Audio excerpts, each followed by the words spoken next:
profundo, de verdade. Senhor, nós colocamos diante de Ti mais uma vez as nossas vidas, mas colocamos agora, nesse momento, mente e coração, a pessoa do Teu Espírito Santo, Senhor. Eu quero Te pedir, ó Deus, aquieta as nossas almas nesse momento, Senhor. Que haja uma quietude, porque a Tua palavra diz: aquietai-vos e sabei que eu sou Deus. Então que nesse momento sua alma seja aquietada, que toda ansiedade seja dissipada do seu coração, da sua mente, porque o Senhor, Ele cuida de nós, e eu quero declarar que Ele cuida de você, e que nada está fora do controle e do governo dEle, Senhor. Eu quero rogar que o Senhor encontre em cada um de nós um coração pronto, apto para acolher a boa semente, para ouvir a Tua voz. Dá-nos ouvidos para Te ouvir, Senhor, e dá-nos um coração para Te obedecer, Pai.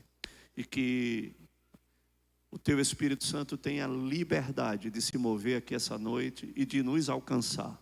E eu Te peço isso, Senhor, no nome de Jesus. Quebra toda a interferência, tire toda a distração, e que nós tenhamos foco, ouvidos atentos, coração aberto, mente, ó Deus, dilatada, Pai, para receber tudo que o Senhor tem para nós. E eu Te peço isso no nome de Jesus. Amém? Glória a Deus. Vamos abrir a nossa Bíblia lá em Lucas capítulo 13. Lucas 13. A partir do verso 10. Vamos lá?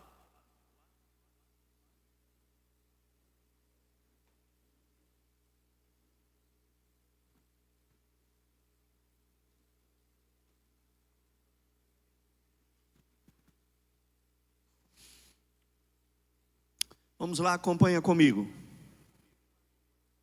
Diz o seguinte: certo sábado, Jesus estava ensinando em uma das sinagogas. E ali estava uma mulher que tinha um espírito que a mantinha doente havia 18 anos. Ela andava encurvada, de forma alguma ela podia endireitar-se. Ao vê-la, Jesus chamou-a à frente e lhe disse: mulher, você está livre da sua doença. Então impôs-lhe as mãos e imediatamente ela se endireitou e passou a glorificar a Deus. Indignado porque Jesus havia curado no sábado, o líder da sinagoga disse ao povo: há 6 dias em que se deve trabalhar. Venham para ser curado nesses dias, não no sábado. E aí o Senhor começa a enquadrar aqueles religiosos da época.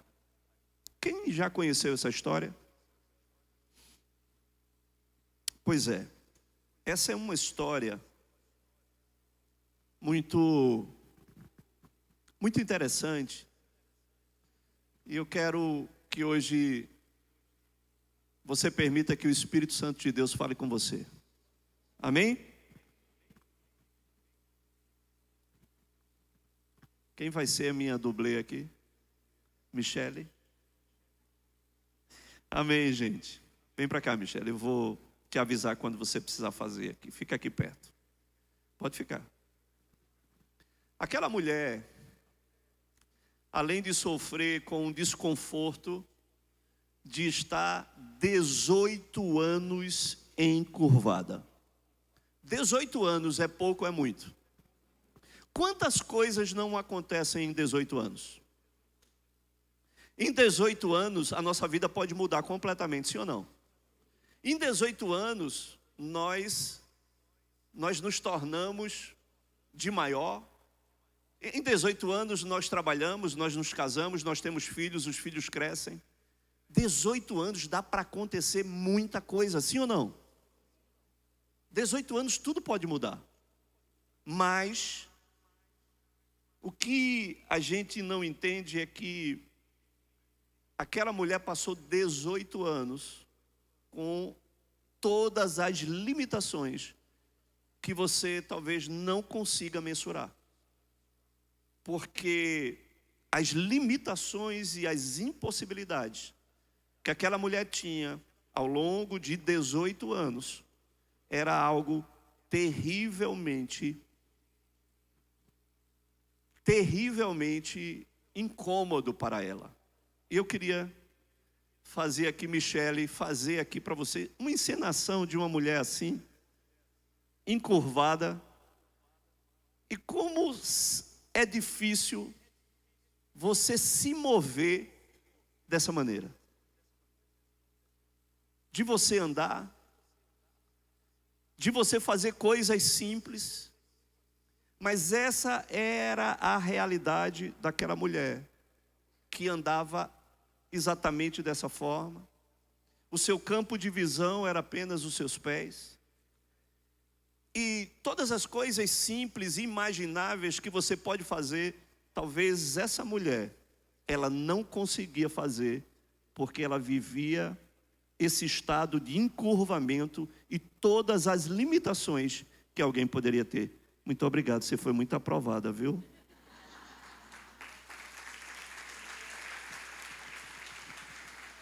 Eu queria ter só 10% dessa mobilidade, mas essa encenação que a Michele fez muito bem, ela demonstra o quadro real, porque muitas vezes nós relatamos uma situação igual a essa, mas nós não conseguimos imaginar o que é que isso gerava na vida de uma pessoa que viveu 18 anos com essas limitações, com essas dificuldades. Imagine que uma pessoa assim, ela não conseguia fazer coisas simples. Você já imaginou que essa pessoa, ela não conseguia sentar à mesa como você senta à mesa? Você já imaginou que ela não tinha condições de sentar à mesa e se alimentar da forma que você se alimenta? Você já imaginou você passar 18 anos privado de coisas que para nós são tão simples e que nós não valorizamos e não achamos que é relevante, mas uma mulher que viveu essa realidade, ela sabe que coisas muito simples ela não tinha condições de fazer. Você já imaginou que essa mulher, ela não conseguia olhar nos olhos das pessoas? Que ela não conseguia olhar e ter uma conversa e um diálogo normal, olhando para as pessoas? Você já parou para pensar nisso? Você já parou para pensar que essa mulher era privada de abraçar as pessoas como você abraça? E eu poderia passar a noite inteira enumerando situações as quais aquela mulher, ela não tinha nenhuma condição de fazer, porque ela era uma mulher encurvada. Ela tinha, ou ela passou a ter, uma deformação estrutural no seu corpo. E todo o problema de estrutura, porque um envergamento na coluna vertebral é algo que compromete praticamente todo o nosso corpo. Porque a coluna, o próprio nome, ela define isso. É uma coluna, é um lugar, é uma estrutura muito importante. E qualquer tipo de deformação acarreta efeitos colaterais e outras consequências que podem ser irreversíveis.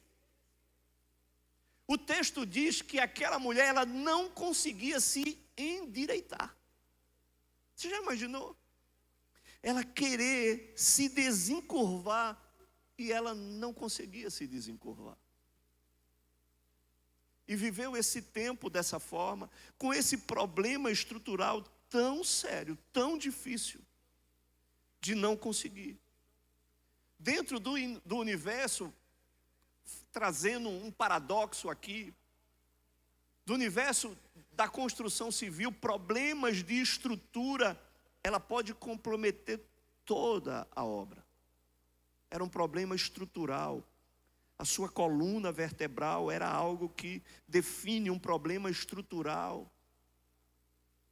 Na nossa coluna passa praticamente todas as células nervosas que se ramificam para todo o nosso corpo, que dão movimento, que dão sensibilidade para o nosso corpo. E quando essa estrutura é afetada, afeta movimentos, afeta equilíbrio, afeta sensibilidade. Tamanho é a importância dessa estrutura que ao longo dos anos pode ter tido um agravamento, né? Porque há indícios de que aquela mulher começou a ter algum problema na coluna, e esse problema ele se tornou progressivo ao ponto dela se tornar plenamente encurvada e não ter condição nenhuma de se endireitar. Mas era um problema na sua espinha dorsal. E esse problema estrutural que afeta a nossa área, as áreas da nossa vida, se a gente for traçar um paralelo disso com a nossa vida espiritual, né? Essa coluna vertebral, ela fala também de uma postura moral e de caráter nosso, traçando um paralelo com a nossa vida espiritual. E segundo a anatomia dos nossos ossos, os ossos da nossa coluna, eles são ossos muito duros e muito resistentes, e que suportam impacto, suportam peso, suportam pressão, porque ele é estrutural dentro da nossa estrutura do corpo. Mas no âmbito também espiritual, o nosso caráter também é essa espinha dorsal da nossa vida, amém? E o caráter é essa coluna vertebral da nossa alma. E assim como as principais causas de aleijamento físico, de deficiência física, de falta de mobilidade, de tetraplegia relacionados a danos da nossa coluna vertebral, assim também, né, os danos que o nosso caráter pode trazer para a nossa vida espiritual também são relevantes. Também são coisas de traumas, de abusos que geraram problemas em nossa estrutura de caráter, que geraram rotinas pecaminosas, que corromperam, né, a nossa estrutura de índole, de personalidade, e que muitas vezes afetou a nossa sensibilidade e que distorceu também até a nossa visão de ver as coisas. Então, isso é o dano estrutural que às vezes pessoas têm quando têm problemas na coluna, seja em qualquer área, seja ela cervical, seja ela lombar, enfim, os danos são danos significativos. E aquela mulher, ela foi afetada dentro dessa estrutura do seu corpo, de uma forma grandiosa. E ela se limitava com muitas coisas. Muitas coisas lhe limitavam. Mas tem uma que eu quero aqui elencar, que talvez seja uma das mais importantes, afora a sua mobilidade, seu equilíbrio, sua sensibilidade, mas tem uma que é muito importante, que é a visão. Como a visão daquela mulher, ela foi afetada. Ei, deixa eu lhe falar. Aquela mulher, ela enxergava. Aquela mulher, ela via. Mas o seu raio de visão se resumia aos seus pés. Então, imagine você viver 18 anos da sua vida sem conseguir ver o que está ao seu redor, porque o seu campo de visão era o campo de visão dos seus pés.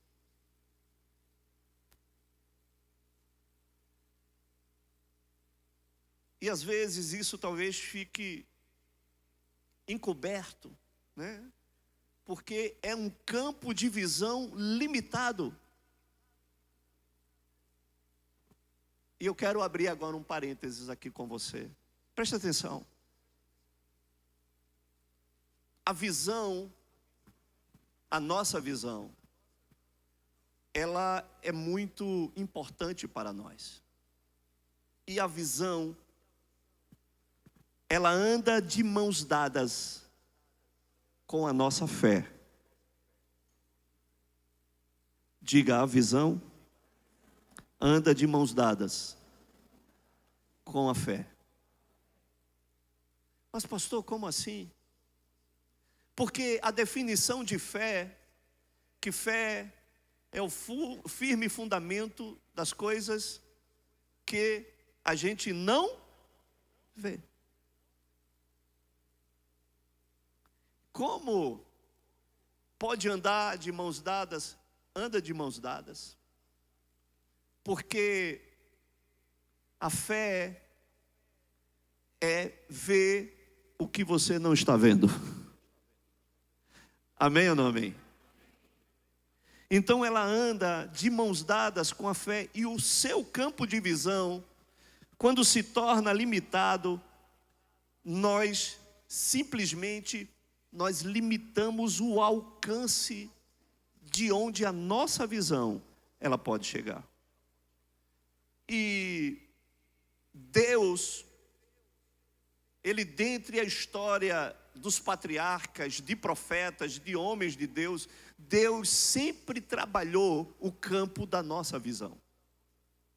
Deus sempre quis aguçar a extensão da nossa visão. E Deus sempre quis trabalhar a visão, porque quando Deus consegue trabalhar a nossa visão, Ele consegue materializar a nossa fé através das conquistas, daquilo que Ele quer trazer para as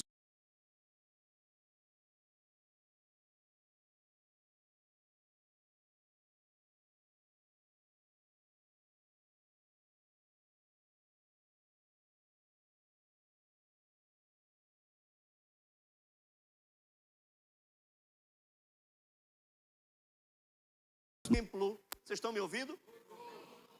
Som, pronto.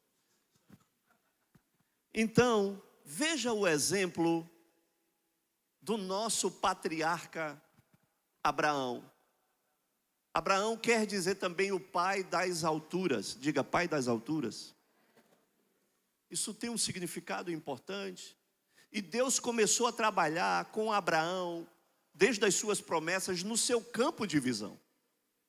Quando Deus chega para Abraão e diz: Abraão, sai da tua terra, sai da tua parentela e vai para uma terra que eu vou te mostrar. Abraão estava indo para um lugar, sendo obediente apenas a uma palavra, e Deus disse: olha, eu vou te mostrar essa terra. Eu vou te mostrar para onde você vai. Deus estava trabalhando o campo de visão de Abraão. Amém? E Abraão, ele foi considerado pai mesmo de quê? Pai de quê? Então, faz essa conexão, tá? Abraão, ele se estabeleceu como pai da fé. E veja como Deus trabalha com Abraão no que diz respeito à sua visão.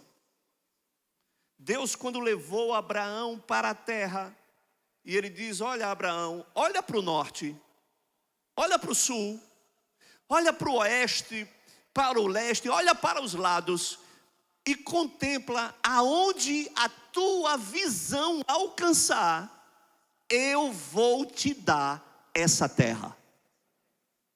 Você está entendendo? Então Deus estava trabalhando a visão de Abraão, para que a sua visão, ela fosse expandida, ela tivesse alcance, e ela não fosse limitada. E aonde os olhos de Abraão alcançou, de fato, foi a terra que o Senhor deu para Israel.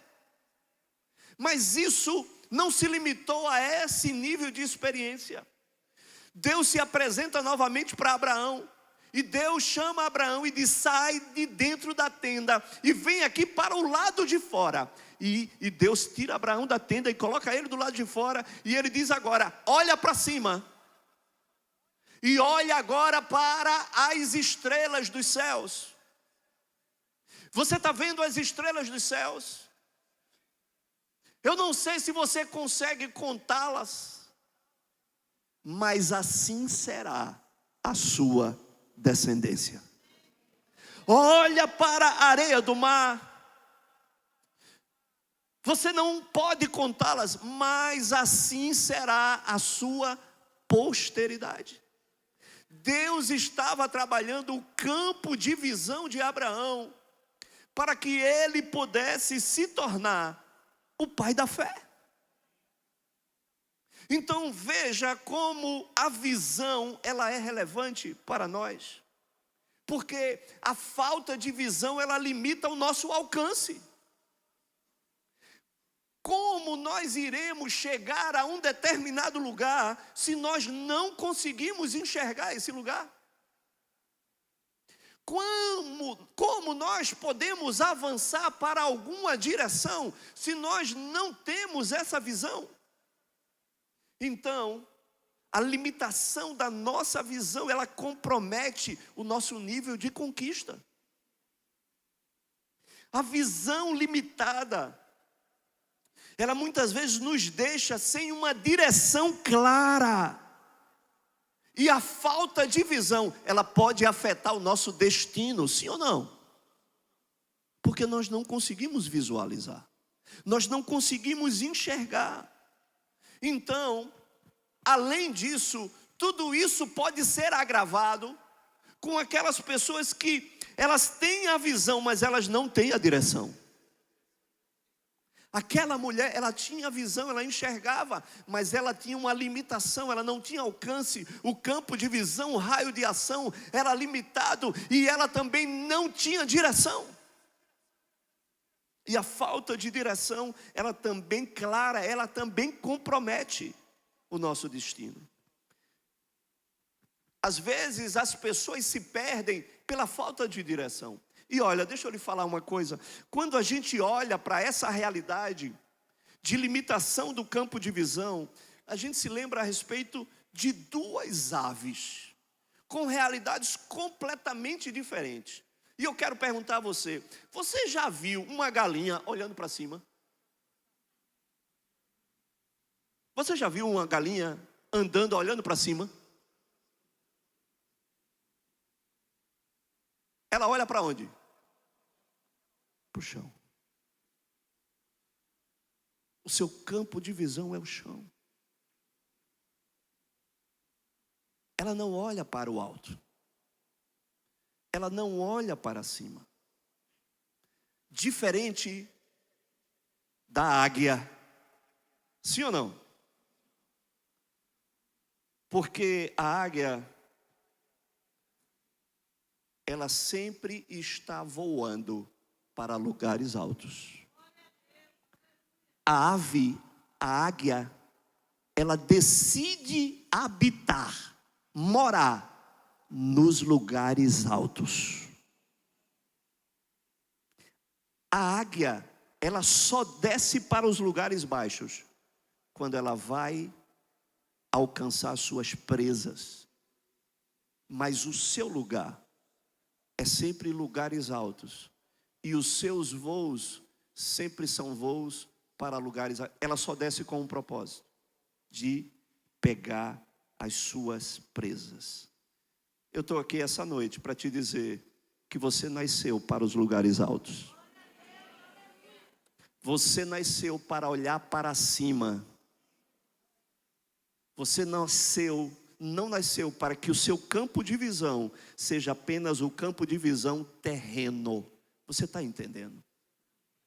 Deus não quer que você se restrita a esse campo de visão terreno, a esse campo de visão da terra, a esse campo de visão dos seus pés, mas Ele quer expandir o seu campo de visão. Você está me entendendo? O salmista, ele declarou: elevo os meus olhos para os lugares.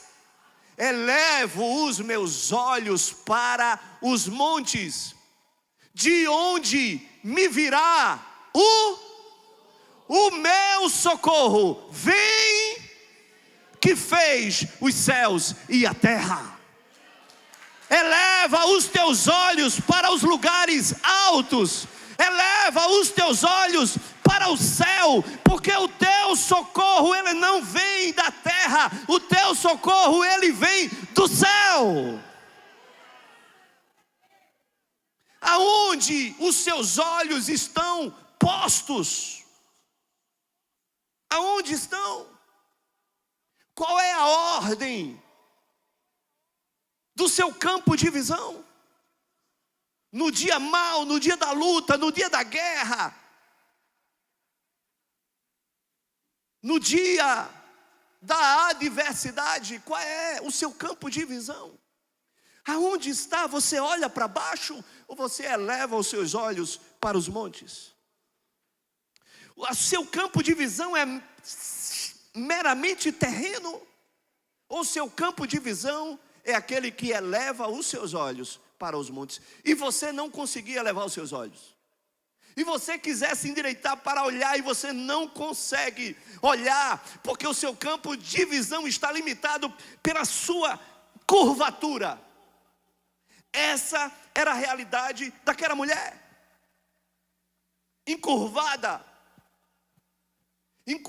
nos seus traumas, encurvada nos seus complexos, encurvada nas suas limitações. E muita gente tem vivido uma vida encurvada no casamento, tem vivido uma vida encurvada nos relacionamentos, tem vivido uma vida encurvada profissionalmente, tem vivido uma vida espiritualmente encurvada. Por quê? Com um campo de visão plenamente limitado. E nós estamos vivendo hoje uma realidade de muitas pessoas padecendo desse nível de encurvamento. Pessoas que andam pesadas. Você já viu aquela pessoa que anda assim pesada? Carregando um piano nas costas. A sua cerviz está tão ali encurvada, ela não consegue olhar para cima. O seu campo de visão é um campo para os pés, para a terra, para os problemas, para as dificuldades. O encurvamento lhe limita. E há uma realidade grande nos dias que nós estamos vivendo hoje. Sua visão comprometida, a sua mobilidade também era comprometida, o equilíbrio era comprometido, a sensibilidade, a direção, tudo isso comprometido. Uma estrutura deformada que gera uma visão limitada, um foco doentio. E muitas vezes as pessoas estão encurvadas também no nível de egoísmo, onde vive encurvada nos seus próprios interesses, no nível de crítica, porque a sua visão, ela simplesmente está encurvada nas suas próprias decepções. O nível de encurvamento de autopiedade, porque a visão está encurvada apenas nas suas carências pessoais e necessidades, e ela não consegue expandir o seu campo de visão. É ela. Na inferioridade, porque essa visão encurvada gera uma incapacidade pessoal. E muitas vezes também tem pessoas encurvadas na cobiça, porque a visão de encurvamento se centraliza apenas nos seus desejos, no prazer. São pessoas encurvadas.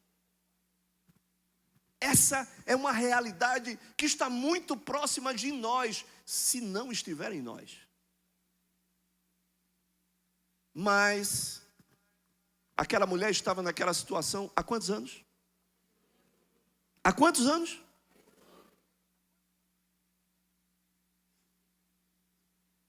$18. E diz que o Senhor foi em um dia de sábado, aonde? Na sinagoga. E ele encontra aquela mulher aonde? Na sinagoga. 18 anos. Mas aquela mulher continuava indo na sinagoga. Aquela mulher, ela não tinha desistido. Amém? 18 anos. Mas ela não tinha desistido. Ei, diz aí para a pessoa que está do teu lado, e diz para ele, não desista. Não desista. Eu não sei quanto tempo faz. Eu não sei quanto tempo de espera. Eu não sei quanto tempo de luta, de guerra, de privação, de situações vexatórias. Mas eu estou aqui essa noite para te dizer, não desista. Não desista. 18 anos, mas aquela mulher estava na sinagoga. O que é que eu estou querendo dizer com isso? 18 anos, mas ela estava na sinagoga. Ela estava no lugar onde existia uma possibilidade dela se encontrar com Deus.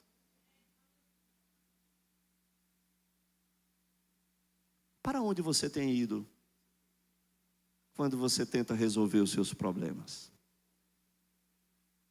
Porque hoje a gente vive um problema dos desigrejados, onde a igreja não se torna mais nada relevante e importante. Porque as pessoas, elas entram na falácia de que a igreja não é necessária. Eu tenho Deus, eu tenho Jesus, isso me é suficiente. Ah, queridos, quando a gente está com fome, a gente vai para onde comer? Num restaurante? No Bereia Burger? De graça, viu? De graça, tem que liberar pelo menos um Black Friday para mim hoje. Mas quando a gente tem fome, a gente vai num restaurante. Quando a gente tem algum tipo de problema, de enfermidade, a gente vai no hospital. E quando a gente quer ouvir a Deus, a gente vai no pagode, é? 18 anos. Aquela mulher estava na sinagoga. Porque existia uma possibilidade de Deus fazer alguma coisa. E naquele dia, Jesus estava na sinagoga. Para onde você tem ido? Aonde você tem buscado a resolução dos seus encurvamentos, das suas limitações, das suas dificuldades? Aquela mulher, ela cria na possibilidade. E naquele dia, coloca aí o verso 12 do capítulo 13. Naquele dia, um dia de Shabat, sinagoga cheia, aquela mulher estava lá, talvez escondida. Talvez ali, escondida, porque a mulher com um tipo de problema desse, primeiro por ser mulher, segundo, por ter um problema daquela magnitude, muitas vezes era discriminada, porque as pessoas que tinham problema, muitas vezes elas eram consideradas como amaldiçoadas, por um problema igual a esse. Mas aquela mulher, ela estava na sinagoga. Estava lá, talvez ali no cantinho, e no meio daquela quantidade de pessoas, o texto diz, ao vê-la,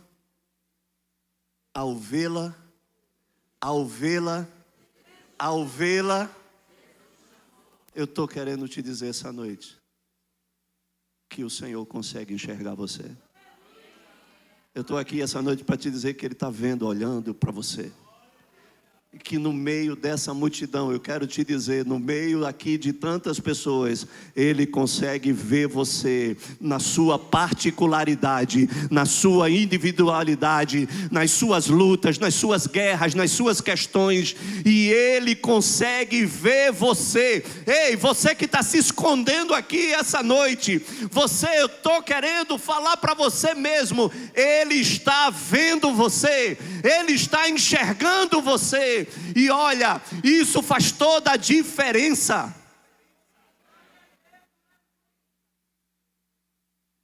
Mas ele não apenas viu, porque Ele sabe como nos encontrar. Ei, no meio de tantas pessoas, o Senhor sabe como te encontrar. O Senhor sabe como olhar e enxergar você. E essa noite Ele está aqui para olhar para você. Essa noite Ele está aqui para te enxergar, para te ver. Mas Ele não se resumiu apenas isso. Ele chamou aquela mulher. Diga, Ele chamou.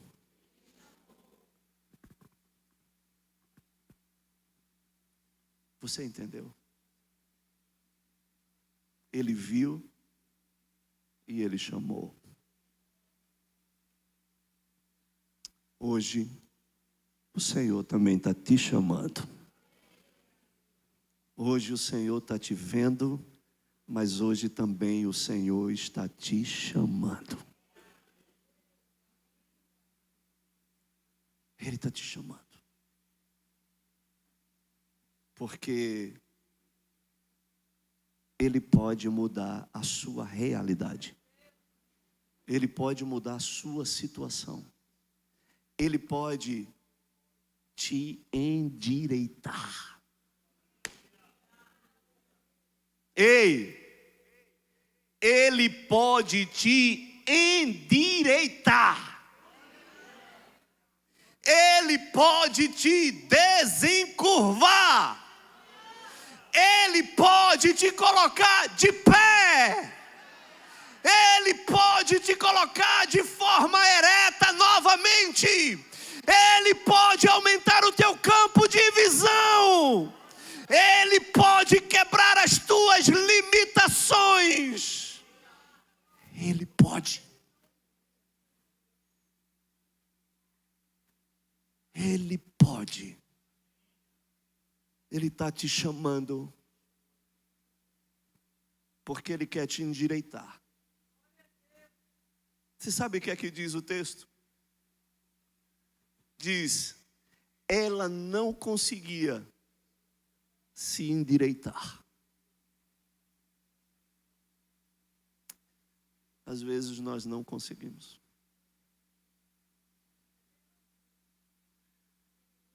Às vezes nós tentamos e nós não conseguimos. Por quanto tempo nós tentamos nos endireitar em tantas coisas?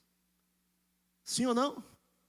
Talvez muitos de nós ainda estamos tentando nos endireitar.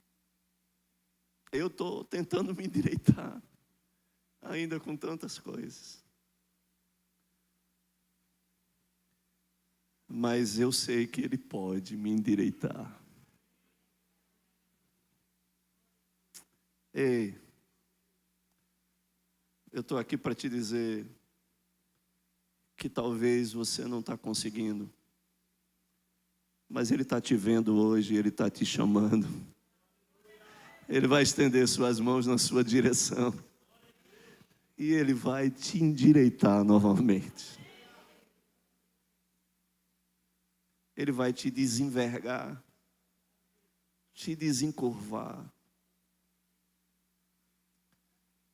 Ele pode fazer isso. Não desista. Não desista. Quero falar mais não, vamos ficar de pé.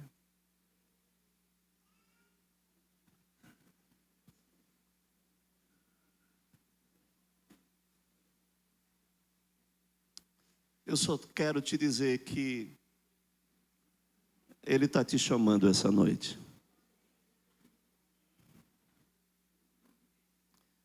E eu quero que você não desista, feito aquela mulher não desistiu.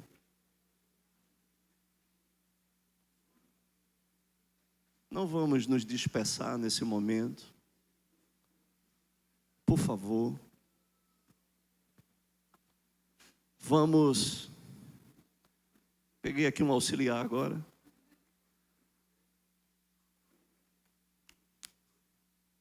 Vamos, por favor, deixar com que Ele possa de fato, essa noite, te chamar. Te chamar. Pode vir, mãe. Pode vir. Ajuda aí, louro.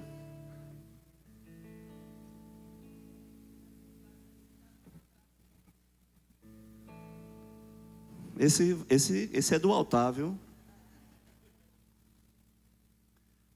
Amém? Olha para mim. Olha para mim. O Senhor, Ele está aqui essa noite.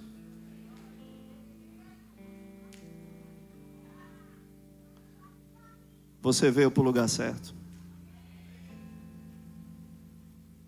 Aprove que no dia de hoje o Senhor pudesse estar nesse lugar.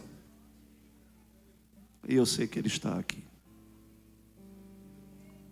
E Ele pode mudar a realidade da sua vida. Há áreas da nossa vida que precisam ser endireitadas, que estão encurvadas. Deixa Ele tocar em você. O texto diz: Ele viu, Ele chamou e Ele tocou. Se você deixar, se você ouvir e se você vier. Você sabe qual é o curioso? Escute isso. Escute isso. Você sabe qual é o curioso nisso tudo? Você viu a dificuldade que aquela mulher tinha para andar? Sim ou não? O Senhor, Ele podia ter ido lá onde ela estava? O Senhor podia ter ido lá. Mas o Senhor chamou para que ela saísse do seu lugar e viesse a Jesus. Porque Ele quer ver se você de fato quer.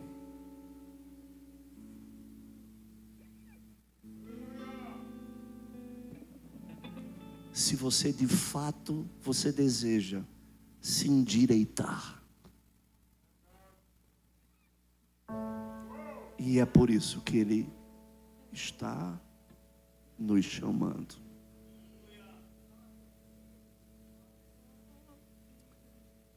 Essa noite é uma noite que nenhum encurvado pode sair desse lugar. Se você entender isso, se você crê nisso,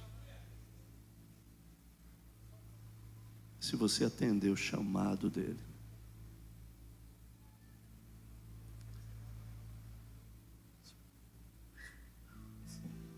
ele vai poder te tocar. Então, quem tem ouvidos, ouça o que o Espírito está dizendo para você. Ele está dizendo para você, ele está te chamando. Se você deseja